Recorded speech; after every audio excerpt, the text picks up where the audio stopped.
नमस्कार, मी रोहित दीक्षित. आपण पाहत आहात महाराष्ट्र न्यूज टाइम. खरं तर गेल्या काही दिवसांपासून बीड शहरामध्ये चोरटे दिसल्याची चर्चा ही रंगू लागली होती. मात्र चोरटे पोलिसांच्या काही हाती लागत नव्हते. मात्र आता चोरटे हे सध्या CCTV मध्ये कैद झाल्याचं पाहायला मिळतंय. शहरातील अनेक ठिकाणी चोरट्यांना पाहिल्याची चर्चा हे नागरिक करत होते. मात्र आता थेट पाण्याची टाकी शिक्षक कॉलनीच्या परिसरात चोरटे हे CCTV मध्ये कैद झाले आहे.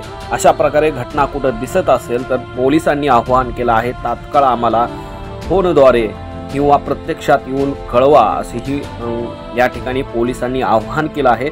या CCTV मध्ये चोरट्यांचा थरार कैद झालेला आहे. कशा पद्धतीने हे चोरटे ग्रुपने हिंडतात, कशा पद्धतीने आपलं चोरी करण्याचं घर सापडतात. घराला कुलूप असेल तर हे त्या ठिकाणी त्या घराचा फडशा पाडल्याशिवाय राहत नाहीत. अशा पद्धतीचा हा चोरट्यांचा खेळ सध्या लपाछपीच्या पद्धतीने सध्या बीड शहरात चालू असल्याचं पाहायला मिळतंय. पाहू शकता CCTV मध्ये कशा पद्धतीने हे चोरटे घरांचा अंदाजा घेत आहेत, घर फोडण्याचा प्रयत्न करत आहेत.